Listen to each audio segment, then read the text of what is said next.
தாய் அன்பு, ரோகிலாவின் கதை, பாபாவின் சுவையும் அமுதமும் உள்ள மொழிகள்.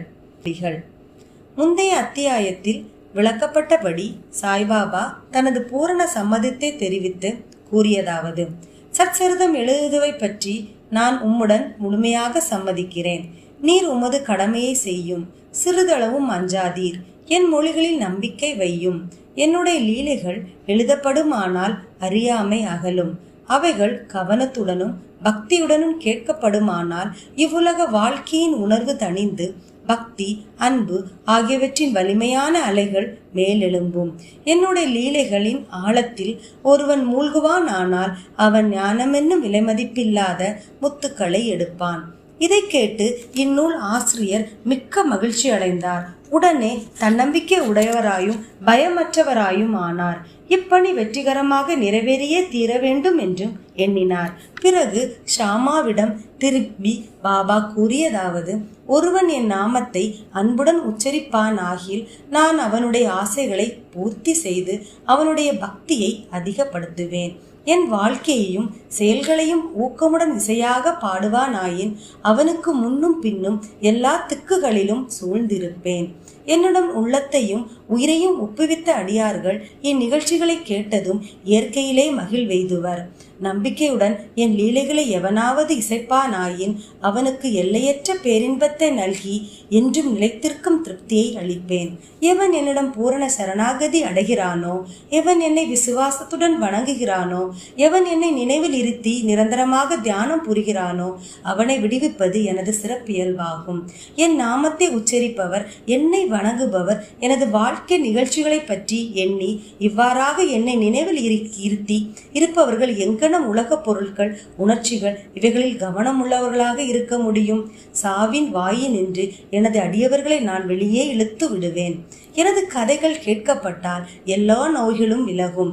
எனது கதைகளை மரியாதையுடனும் கேட்டு அவற்றை எண்ணி தியானம் செய்து கிரகித்துக் கொள்ளுங்கள்.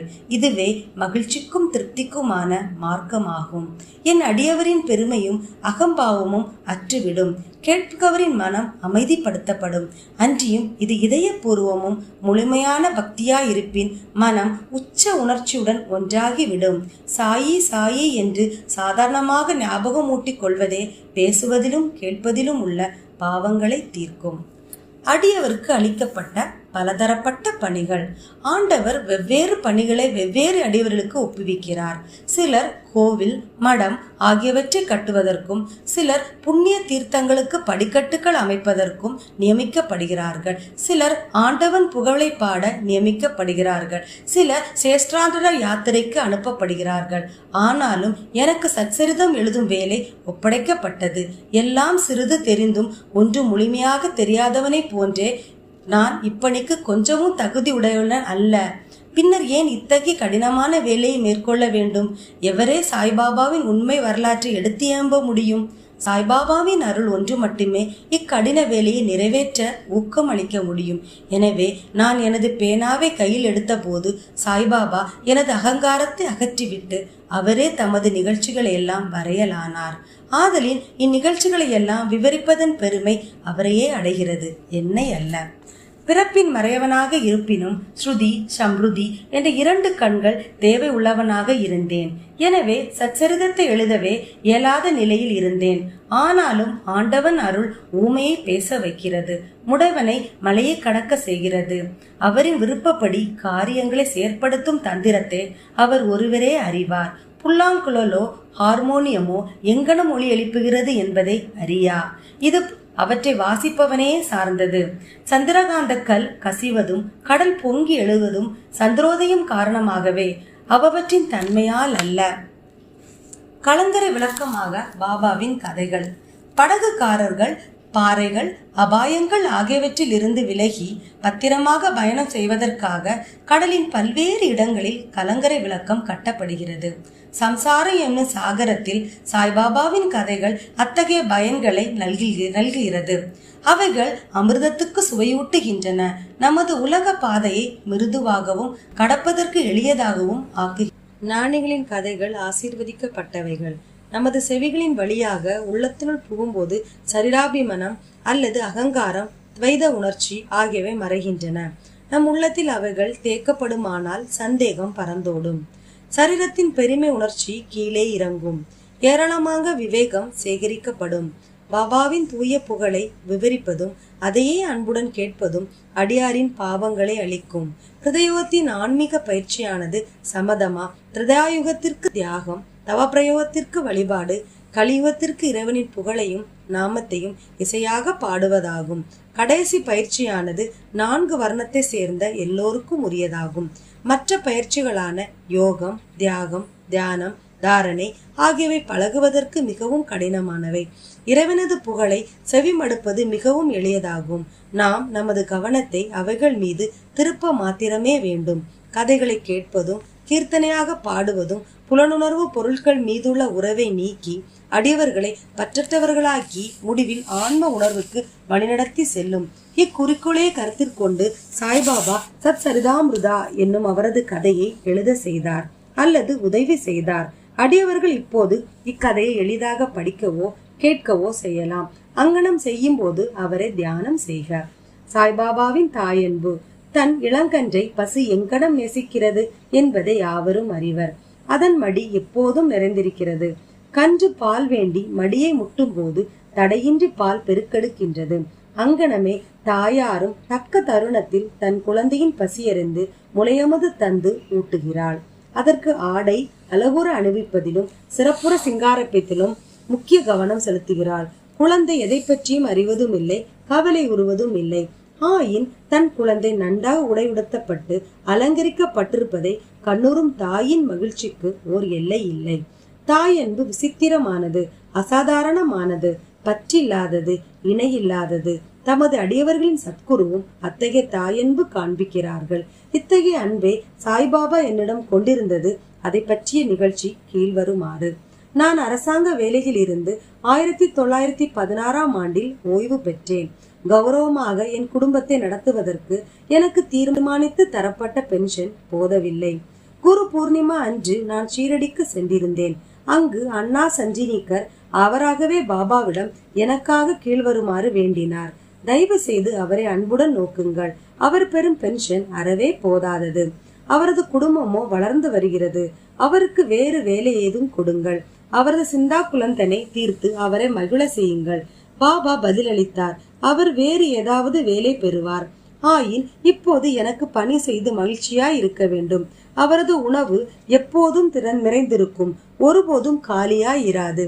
அவர் எனது கவனம் அனைத்தையும் என்பால் திருப்பி நாத்திகர்கள், மதப்பற்று அற்றவர்கள், கொடுமையாளர்கள் இவர்களின் கூட்டுறவை தவிர்த்து எல்லோரிடமும் பணிவாகவும் அடக்கமாகவும் இருந்து உள்ளத்தாலும் உயிராலும் என்னை வணங்க வேண்டும். இதையே செய்வாராயில் அவர் எல்லையற்ற பேரின்பத்தை அடைவார். எவருடைய வழிபாடு உபதேசிக்கப்பட்டிருக்கிறதோ அந்த நான் என்பது யார் என்னும் வினாவுக்கு சாய்பாபா என்பது யார் என்னும் குறிப்பில் முன்னமே இந்நூலில் சொல்லப்பட்டிருக்கிறது. ரோகிலாவின் கதை. எல்லோரையும் அரவணைக்கும் சாய்பாபாவின் அன்பை ரோகிலாவின் கதை நமக்கு காட்டுகிறது. உயரமாகவும் வாட்ட சாட்டமாகவும் காளையை போன்ற வலிமை உடையவனாகவும் உள்ள ரோகிலா என்பவன் ஷீரடிக்கு வந்தான். நீண்ட கஃப்னி எனும் உடை அணிந்திருந்தான். பாபாவிடம் உள்ள அன்பினால் அங்கு தங்கியிருந்தான். இரவும் பகலும் களிமாவை சப்தமாகவும் குரூரமாகவும் ஒப்பித்து அல்லாஹூ அக்பர் என்று கத்துவான். ஷீரடியின் பெரும்பாலான மக்கள் பகலெல்லாம் தங்கள் வயலில் வேலை செய்துவிட்டு இரவு வீட்டிற்கு திரும்பும் போது ரோகிலாவின் குரூர இரைச்சல்களாலும் கத்தல்களாலும் வரவேற்கப்படுவார்கள். அவர்கள் தூங்க முடியாமல் மிகுந்த தொல்லையும் அசௌகரியமும் அடைந்தனர். மௌனமாக இத்தொந்தரவை சில நாட்கள் பொறுத்திருந்து அவர்களால் இனிமேல் இத்துயரம் பட முடியாது என்னும் நிலை வந்தவுடன் பாபாவை அணுகி இதை கவனித்து ரோகிலாவின் தொந்தரவை நிறுத்தும்படி வேண்டிக் கொண்டனர். பாபா அவர்களின் வேண்டுதல்களை கவனிக்கவில்லை, மாறாக அவர்களை கடிந்தார். அவர்கள் தங்களது வேலைகளை கவனிக்கும்படியும் ரோகிலாவை கவனிக்க வேண்டாம் என்றும் கூறினார்.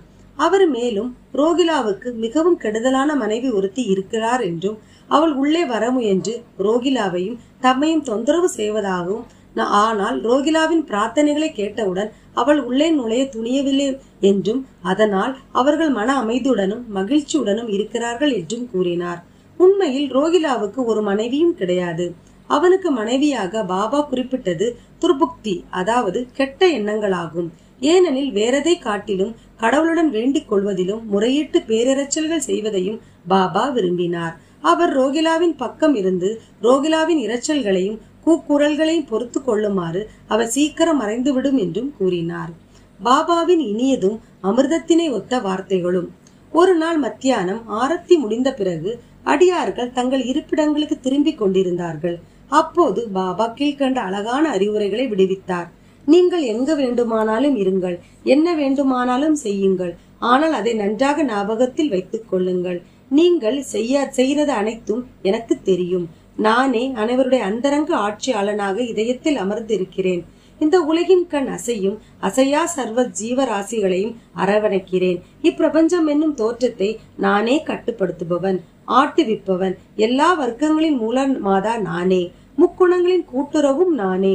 நானே எல்லா உணர்ச்சிகளையும் உந்துபவன், படைப்பவன், காப்பவன், அழிப்பவனுமா. என்பால் கவனத்தை திருப்புபவனே எதுவும் துன்பம் விளைவிக்காது. ஆனால் மாயை என்னை மறைத்தவனை ஆட்டி உழுக்கும். எல்லா பூச்சிகள் எறும்புகள் கண்ணுக்கு தென்படுபவை, அசையக்கூடிய அசைய முடியாத உலகம் எல்லாம் என்னுடைய உடம்பு அல்லது உருவமாகும். இத்தகைய அழகான விலைமதிப்பற்ற மொழிகளை கேட்டு இனிமேல் என் குருவை தவிர வேறு யாருக்கும் நான் பணிவிடை செய்ய போவதில்லை என்று என் மனதில் நான் தீர்மானித்தேன். அண்ணா சஞ்சீனிகரிடம் பாபா விடுத்த பதில், அதாவது நான் ஒருவேளை பெறுவேன் என்னும் எண்ணம் என் மனதில் சுழன்றது. நான் அங்கனம் நிகழுமா என்று எண்ணிக்கொண்டிருந்தேன். எதிர்கால நிகழ்ச்சிகளை கண்ணுறும் போது பாபாவின் வார்த்தைகள் உண்மையாயின. நான் ஒரு அரசாங்க உத்தியோகத்தை பெற்றேன், ஆனால் அது குறுகிய கால அளவுடையது. பிறகு நான் சுதந்திரம் அடைந்தேன். என் குரு சாய்பாபாவினுடைய சேவைக்கு என்னை பூரணமாக சமர்ப்பித்தேன்.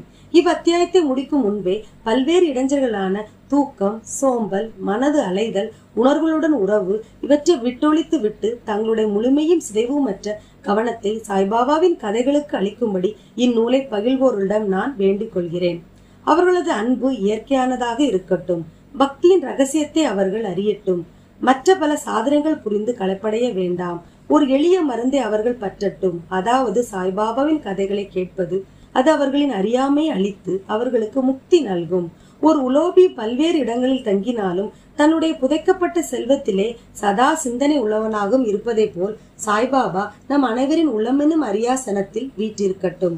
அடுத்த அத்தியாயத்தில் சாய்பாபாவின் ஷீரடி விஜயத்தை பற்றி கூறுகிறேன். இத்துடன் அத்தியாயம் 3 நிறைவடைகிறது. ஸ்ரீ சாயை பணிக. அனைவருக்கும் சாந்தி நிலவட்டும். ஓம் சாய்ராம். அன்பான சாய் பக்தர்கள் அனைவருக்கும் வணக்கம். யூடியூப்ல எவ்வளவோ சாயோட சரித்திரத்துக்கான வீடியோ இருந்தாலும் இந்த பதிவு எதற்காக அப்படின்னு பார்த்தோம்னா, நம்ம புத்தகம் படிக்கிறதுக்கான ஒரு அனுபவத்தை கொடுக்கறதுக்காக தான். ஏன்னா சாய் சரித்திரம் படிக்கும்போது உள்ளார்ந்து அதை ஃபீல் பண்ணி நம்ம படிக்கணும். நீங்கள் ஒரு ஏர்ஃபோனை யூஸ் பண்ணி இந்த சரித்திரத்தை கேட்கும்போது உங்களுக்கு புத்தகம் படிக்கக்கூடிய முழுமையான அனுபவம் கிடைக்குன்னு சொல்லலாம். நம்ம சேனலில் மொபைல் வடிவத்திலையும் அதே போல் டிவிலேயோ இல்லை பிசிலேயோ பார்க்கக்கூடிய வீடியோக்கள் நம்ம பதிவிட்டு இருக்கிறோம். தொடர்ந்து பாருங்க, உங்கள் நண்பர்களுக்கெல்லாம் ஷேர் பண்ணுங்க. எல்லாருமே பயனடையட்டும். ஓம் சாய்ராம்.